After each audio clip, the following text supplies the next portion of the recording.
Začali sa televízne noviny na Markíze. Vítajte pri ich sledovaní. Príjemný, dobrý večer.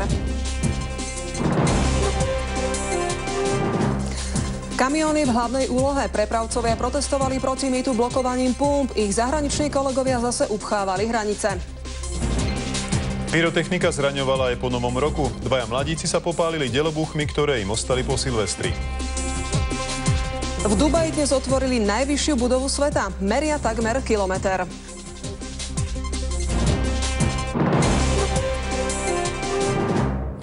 Motoristi dnes zažili zaťažkávaciu skúšku. Protesty kamionistov mali od rána zablokovať viac ako 100 pump na celom Slovensku.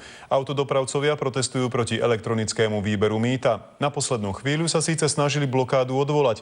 Desiatky kamionov však komplikovali život vodičom aj napriek tomu. Najväčšie problémy boli v Trenčíne a pod Tatrami. V Poprade to dnes pripomínalo kamionovú revolúciu. Vodiči obchádzali prakticky všetky benzínové pumpy v meste. Na každej zastali pri čerpadle a natankovali symbolické množstvo nafty. Iní vodiči tak museli čakať, kým sa dostanú na rad.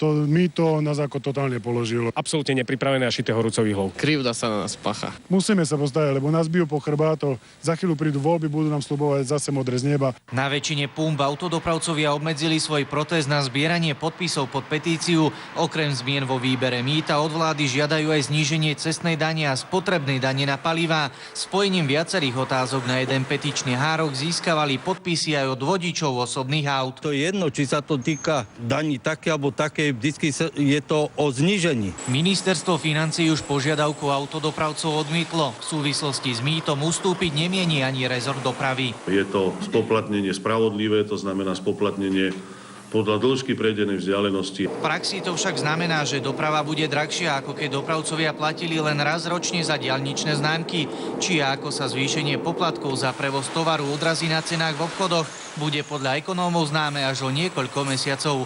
Marek Venčák, televízia Markíza. Zablokované kvôli mýtu nemali byť iba pumpy. Kritická situácia sa čakala aj na hraniciach, kde sa musia zastaviť všetky kamióny smerujúce na naše cesty. Ja sa teraz spájam s našim kolegom Tomášom Veleckým. Tomáš, ty si na hraničnom priechode v maďarskej Rajke, ale celý deň si zbieral aj informácie z iných priechodov. Hovorilo sa o dlhých radoch. Naplnili sa tieto obavy? Ako kde tu v Rajke sa už od polnoci hromadili stovky tyrákov, najmä so zahraničnými poznávacími značkami.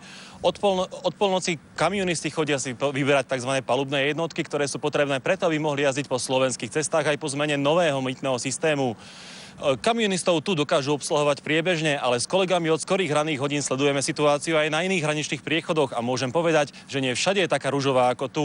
Najkritickejšia je na českej hranici v mostoch u Javlunkova, kde sa od rána tvorí až 5-kilometrová kolóna.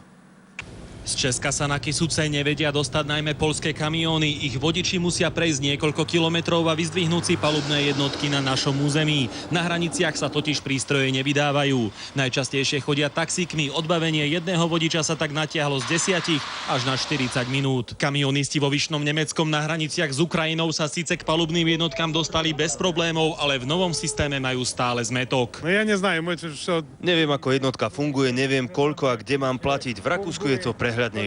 koľko peniazí ide. Tak keď počítame nemecké, rakúske, české, no a toto tu je, to je taká skrinka, jak radio ruské.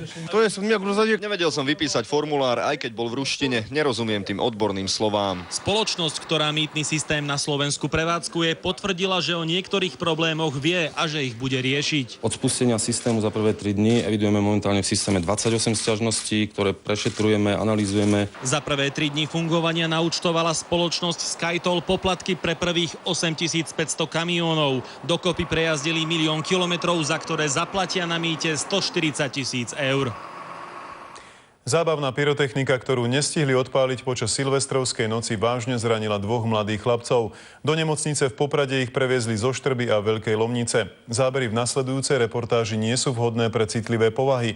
Podľa lekárov ale môžu byť účinným varovaním. Maroš má 10 rokov, Ľubo 24. Oboch do nemocnice priviezla sanitka s obohrenou tvárou a obaja priznávajú, že najhoršie to bolo, keď sa po ošetrení uvideli v zrkadle. Pozrite sa, ako som dopadol. Prosím vás, buďte opatrní. Podobne je na tom aj druhý zranený. Tvrdí, že petarda bola rýchlejšia ako on. Tá vybuchlo, veľmi toto ma štepalo. O zoškvarené vlasy a bolestivé plusgiere si ale Maroš doslova koledoval. Cigaretu sme pripravovali petardu. No a Ľubo zrejme doplatil na svoju horlivosť. Malo to ísť odpalovať s kamarátmi, môj mladší brat, no ale ako si som mu to zobral z ruky. Obaja ale mali podľa lekára šťastie, že neprišli o zrak. Šéf oddelenia úrazovej chirurgie už videl človeka, ktorého silvestrovský delobuch prakticky roztrhal. Uvedomuje si, že sotva túto zábavu niekto zakáže a tak vraj pomôcť tu môže len dobre mienená rada. Ak sa používa už nejaká zábavná pyrotechnika, iste by mala sa používať nejaká legálna. Ak používajú deti, mali by ju používať pod dohľadom dospelých a dospelí by mali ju používať v triezvom stave. No a táto nepríjemná skúsenosť stačila Ľubovi a Marošovi na to, aby sa zaradili medzi tých, ktorí majú pred zábavnou pyrotechnikou obrovský rešpekt. Som celkom rád, že to len vysičalo, že mi to nepotrhalo ruky. Kamaráti sa smiali a povedali, dobre ti tak.